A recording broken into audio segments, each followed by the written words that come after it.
A single remark in a meeting can transform a routine update into a tense exchange within seconds. Both people replay the moment, trying to prove what happened, and trust becomes harder to rebuild. These discussions often go off track because they blend facts, feelings, and identity questions without clearly naming the mix. One side argues details while the other reacts to the meaning, respect, and what the moment implies about character. The result is distance, as each person defends their own story and stops taking in new information. Small misunderstandings can escalate into large conflicts when blame, hurt, and self-protection become the hidden goal. A workable approach starts by treating the conversation as a learning task rather than a courtroom debate. That shift creates space for clearer listening, clearer speaking, and choices that improve the relationship afterward. In the next minutes, you will map 3 layers, replace blame with contribution, and express feelings without losing composure. This video is inspired by Difficult Conversations by Douglas Stone and Bruce Patton and Sheila Heen, and subscribe for calmer ways to handle conflict. Every difficult conversation contains 3 layers: the what happened layer, the feelings layer, and the identity layer.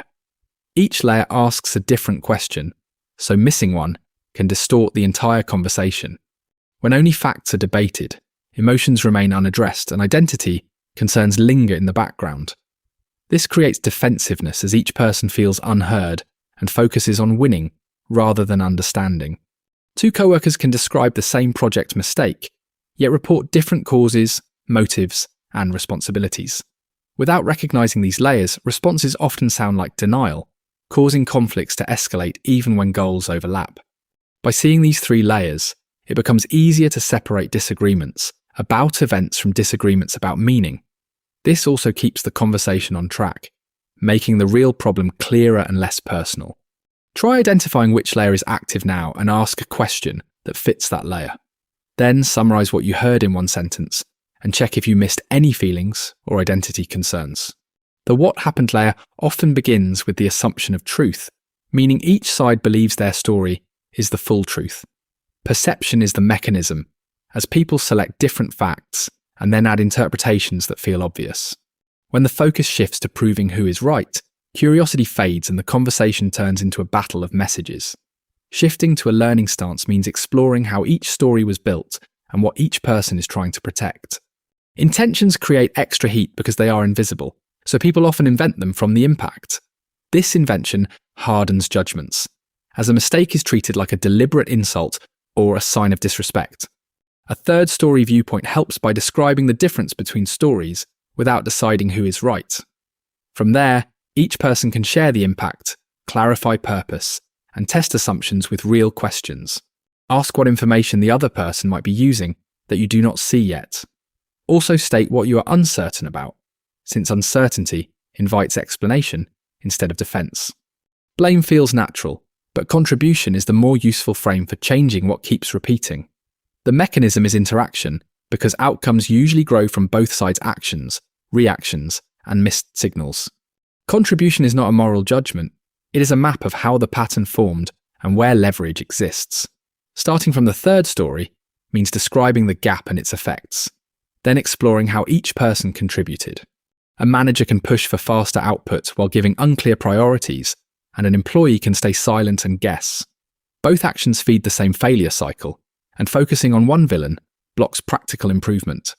Contribution lowers defensiveness, because accountability becomes specific behaviours rather than sweeping character verdicts. It also supports problem solving, because each person can choose one change within their control immediately. List your own contributions first, including what you did, what you avoided, and what you assumed without checking. If mapping contributions help, subscribe to more wording that keeps accountability clear while protecting respect and trust. The feelings layer is crucial because it shapes what people notice, remember, and defend during conflict. The mechanism is that unspoken feelings do not vanish. They leak through tone, timing, and withdrawal. When feelings are dismissed, the conversation stays stuck on surface facts and never resolves the real hurt. Carefully naming feelings can reduce confusion, as it explains reactions without turning them into accusations. A coworker might say a decision was fine, but their voice carries disappointment, making the next collaboration strained. Another person might push harder on facts, which the first person hears as a lack of interest in their experience. Feelings are also clues, as they often point to values like respect, fairness, safety, or belonging. Sharing these values helps the other person understand why the issue matters beyond the immediate event. Start by identifying what you feel and what you want the other person to understand about that feeling. Then invite their feelings too, as mutual acknowledgement makes later problem-solving possible. The identity layer explores how a situation defines who you are as a person. The mechanism involves all-or-nothing thinking, where a single mistake feels like proof of incompetence or unworthiness. When identity feels threatened, feedback sounds like an attack, and even neutral facts can sting sharply. A more balanced identity includes strengths and weaknesses, so criticism becomes information rather than a verdict. Good listening supports this balance when you adopt curiosity and ask the other person to help you understand. Authentic listening means the stance matters, not just paraphrasing, because people can sense whether curiosity is real. One practical step is summarizing their story and feelings, then checking your summary until they feel heard. Once they feel heard, they become more able to hear your impact and your requests without interruption. Notice the commentator in your head and name it silently, so it stops pulling attention away from listening. Then speak from your identity complexity, admitting what is true and what you still value about yourself. Hard conversations become manageable when treated as 3 layers rather than one argument. Stories, feelings, and identity pressures can be directly named, reducing confusion and making choices clearer. Adopting a learning stance replaces the need to win, opening space to understand how each story was built. Contribution replaces blame, allowing both parties to change the pattern without assigning permanent fault. Expressing feelings and values makes impact visible, so respect and repair become realistic goals. Keeping identity balanced prevents collapse into shame, making accountability possible without panic.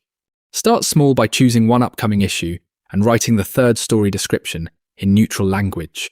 Then plan 1 question to learn their story and 1 sentence to share your impact with a steady tone.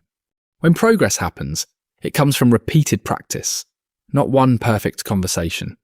If these tools make hard talks manageable, subscribe for more guided practice prompts that build calm and clarity.